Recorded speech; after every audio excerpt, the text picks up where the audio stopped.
கண்டுகொண்டேன் மூவில கிளைமேக்ஸ்ல வர பிஜிஎம் தான் என்னோட மிகப்பெரிய ரெஃபரன்ஸ் அப்படின்னு சிம்பு அவர்கள் இப்ப தக் லைஃப் படத்தோட ப்ரமோஷன் இன்டர்வியூல சொல்லியிருக்காரு. இப்போ மணிரத்னம் டைரக்ஷன்ல கமல் அண்ட் சிம்பு அவர்களோட நடிப்புல ரிலீஸ் ஆக போற படம் தான் தக் லைஃப் படம். இப்ப இந்த படத்தோட ட்ரெய்லர் ரிலீஸ் ஆகி செம்ம ரெஸ்பான்ஸ் கிடைச்சது பாசிட்டிவ்லி. அதனாலே இந்த படத்துக்கு மிகப்பெரிய எதிர்பார்ப்பு இருக்கு. அண்ட் இந்த படத்துல music director AR Rahman and Simbu அவர்கள் இப்ப ப்ரமோஷன் இன்டர்வியூல இப்பதான் நம்ம கிட்ட போன் அண்ட் யூடியூப் எல்லாமே இருக்கு. ஏன்னா ஏதாவது ஒரு கிளிப் பிடிச்சிருந்ததுன்னா அந்த கிளிப்பை ஷேர் பண்ண முடியும், இல்லைன்னா அந்த டோனை எடுத்து ரிங் டோனா மாத்திக்க முடியும். ஸோ இப்போ இருக்க ஃபெசிலிட்டி அப்போ இல்லை.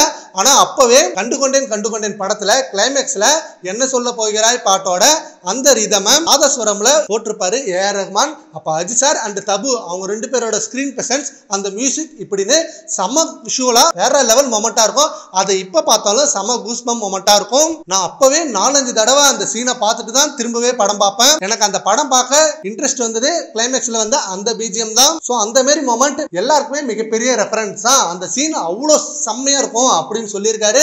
அண்ட் நம்ம ஏகே ஃபேன்ஸோட ஃபேவரட் மூவி லிஸ்ட்ல கண்டுகொண்டேன் படம் இருக்கும். அந்த படத்துக்கு நம்ம தல அஜித் சாருக்காக ஏஆர் ரஹ்மான் மியூசிக் போட்டது, கிளைமேக்ஸ் சீன் இப்படின்னு ஏகப்பட்ட சீன் அதுல ரொம்ப கூஸ் பம்பா இருக்கும். அதுதான் இப்ப சிம்பு அவர்களும் சொல்லியிருக்காரு. சரி ஓகே ஃப்ரெண்ட்ஸ், உங்களுக்கு கண்டுகொண்டேன் படம் ரொம்ப பிடிக்கும். சரி ஓகே ஃப்ரெண்ட்ஸ், இப்ப சிம்பு அவர்கள் நம்ம தல அஜித் சார் மூவி பத்தி பேசியிருக்காரு. அதை பத்தி உங்க ஒப்பீனியனை நம்ம கான்வர்ஸ்ல கமெண்ட் பண்ணுங்க. Thank you friends.